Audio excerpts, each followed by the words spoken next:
Selamat pagi, anak-anak siswa kelas 3 di Sucipto 3. Bagaimana kabar kalian hari ini? Pak Dimas harap kalian baik-baik saja dalam keadaan sehat.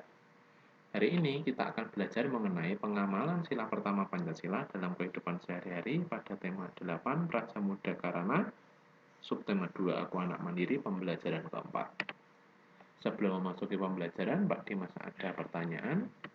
Apa yang kalian lakukan setelah bangun tidur? Selanjutnya, apakah kalian berdoa sebelum dan setelah melakukan sesuatu?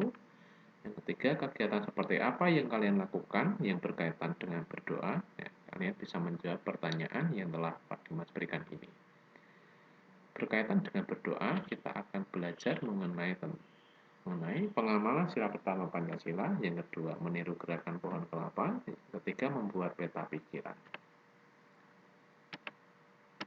Sebagai umat beragama, kita harus taat melaksanakan ibadah. Kita harus melaksanakan ibadah dengan kesadaran sendiri.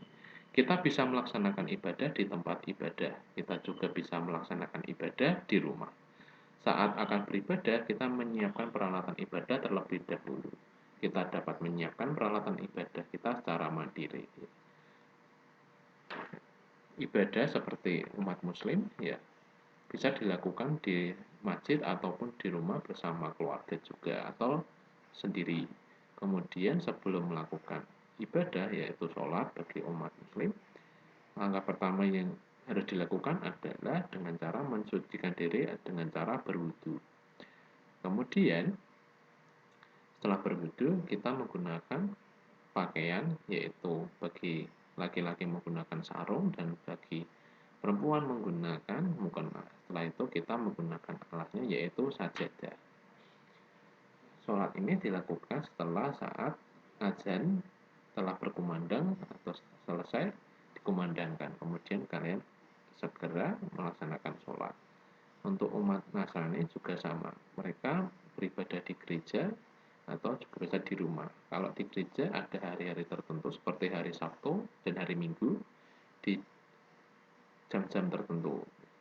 Kemudian mereka juga melaksanakan ibadah dengan bersama-sama dengan orang lain serta dengan keluarga juga. Mereka juga menyiapkan peralatan ibadah seperti membawa kitab suci saat mengunjungi gereja.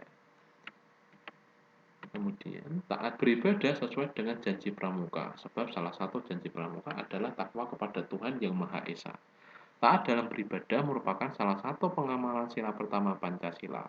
Sila pertama Pancasila memiliki simbol bintang dan berbunyi yaitu ketuhanan yang Maha Esa. Ya, taat ibadah ini adalah salah satu pengamalan dari janji pramuka yaitu takwa kepada Tuhan Yang Maha Esa serta pengamalan Pancasila sila pertama yaitu ketuhanan yang Maha Esa. Nah, perilaku yang menunjukkan pengamalan sila pertama Pancasila. Kita sudah tahu bahwa taat beribadah merupakan pengamalan sila pertama Pancasila.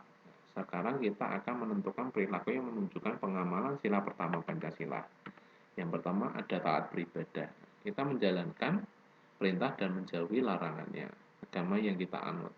Kita laksanakan ibadah dengan teratur dan tepat waktu tanpa harus diingatkan orang tua. Ya. Jadi kalau di agama kita, agama Islam maupun di agama yang lain seperti Nasrani, Hindu, dan Buddha, ternyata mereka juga memiliki perintah-perintah yaitu untuk selalu taat beribadah, tidak mengejek orang lain, tidak berbohong, tidak durhaka kepada orang tua. Nah, itu adalah larang-larangan. Kemudian perintahnya adalah kita membayar zakat, kemudian taat beribadah, kemudian saling tolong-menolong sama makhluk hidup. Nah, itu adalah perintah-perintah dan larang-larangan yang ada di agama. Kemudian ibadah dilaksanakan secara teratur. Setelah mendengarkan azan, kita segera beribadah. Kemudian ke gereja di hari-hari yang telah ditentukan. Setelah itu berdoa sebelum dan sesudah makan. Nah, berdoa ini adalah wujud kita bersyukur, wujud terima kasih kepada Tuhan, wujud bahwa kita sangat mensyukuri apa yang telah diberikan kepada Tuhan, sesuatu yang bisa kita makan dengan nikmat. Dan kita berdoa juga agar makanan yang kita makan ini bermanfaat, bisa menyehatkan tubuh kita dan memberikan energi untuk kegiatan sehari-hari. Merawat tanaman. Tanaman ini memberikan manfaat bagi kita sebagai oksigen yang kita hirup, sebagai pernafasan kita. Nah, kita perlu merawatnya dengan cara memberikan pupuk dan kita siram. Kalau misalnya di sekitar kalian ada pohon, ya pohon itu kan pasti ada yang berbuah. Nah, buahnya itu bisa kita manfaatkan untuk dimakan. Nah, dari buah itu dari pohon itu kita diberikan manfaat, yaitu hasil buahnya itu yang bisa kita makan untuk sehari-hari. Nah, merawat tanaman juga merupakan sikap mencintai makhluk ciptaan Tuhan. Menolong makhluk lainnya, misalnya ada burung kecil yang jatuh dari sarang, kita bisa menolongnya dengan membawa burung kecil itu kembali ke sarangnya. Kemudian jika ada kucing yang ada di sekitar rumah kalian, kalian bisa membagikan sedikit makanan dari kalian dengan sebelumnya meminta izin kepada orang tua kalian untuk membagikan makanan yang masih layak, yang masih bisa dimakan. Nah, itu adalah salah satu bentuk dari menolong makhluk lain. Kemudian memanfaatkan ciptaan Tuhan untuk hal baiknya. Hewan dan tumbuhan diciptakan untuk manusia. Karena itu kita memanfaatkan hal yang baik.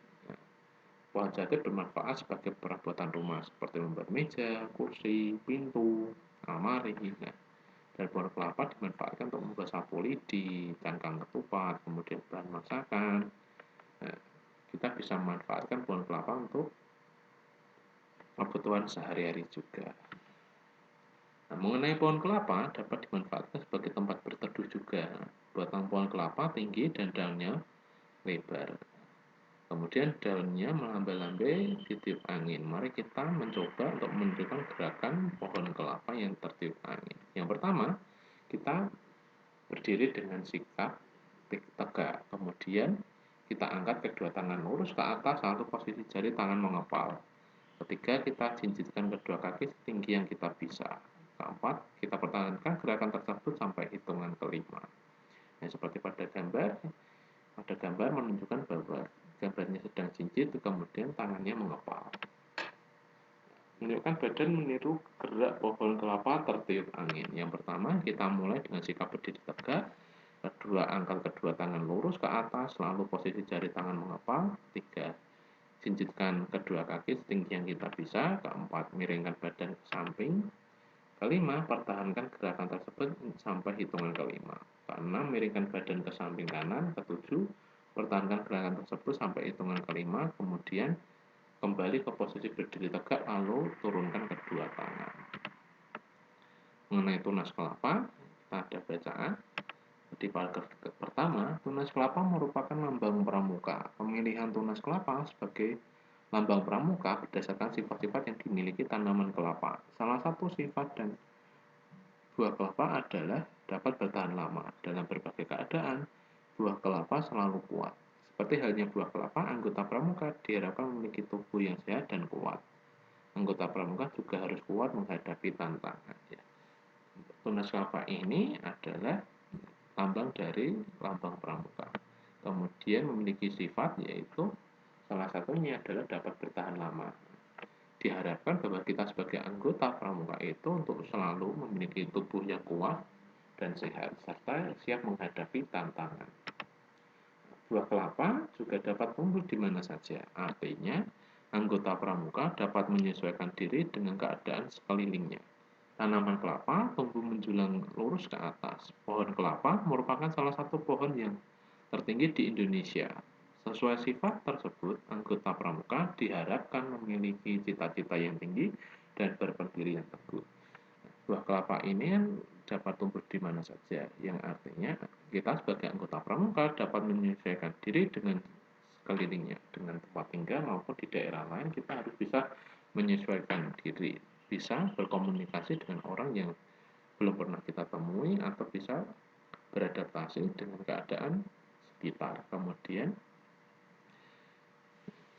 pohon kelapa ini termasuk pohon salah satu yang tertinggi di Indonesia, yang memiliki arti bahwa kita diharapkan memiliki cita-cita yang tinggi dan berpendirian yang teguh. Kita memiliki keinginan, kita memiliki pencapaian yang ingin kita capai, dan memiliki pendirian yang teguh. Kemudian pohon kelapa tumbuh kuat di dalam tanah. Begitu pula anggota pramuka yang memiliki tekad kuat dan berpegang teguh pada landasan yang baik. Selain itu, Kelapa merupakan pohon yang serbaguna. Dari ujung daun hingga akarnya, pohon kelapa memiliki manfaat. Begitu juga anggota pramuka yang diharapkan menjadi manusia berguna. Anggota pramuka diharapkan dapat berguna untuk tanah air, bangsa, negara, maupun sesamanya. Jadi, pohon kelapa ini tumbuh kuat, yang berarti sebagai anggota pramuka kita harus memiliki tekad yang kuat dan berpendirian teguh dan pegang teguh pada landasan yang baik. Selain itu, kita diharapkan menjadi seperti pohon kelapa yang serbaguna, bisa menolong sesama hidup, bisa memberikan dampak positif kepada lingkungan sekitar, serta dapat bermanfaat dalam membantu orang-orang yang ada di sekitar kita. Nah, untuk tugas hari ini, silakan kalian menidurkan gerakan meniup badan gerak pohon kelapa yang tertiup angin. Kemudian kalian membuat peta pikiran mengenai bacaan tunas kelapa sebagai lambang pramuka. Untuk bentuk peta pikirannya seperti ini, kalian bisa menyimaknya. Nah, kegiatan yang telah kita pelajari hari ini mengenai taat beribadah sebagai bentuk pengamalan sila pertama Pancasila. Yang kedua, kita telah belajar mengenai gerakan pohon kelapa yang tertiup angin. Yang ketiga, kalian telah membaca tentang tunas kelapa sebagai lambang pramuka. Kemudian kita membuat peta pikiran dari teks tersebut. Terima kasih, selamat pagi.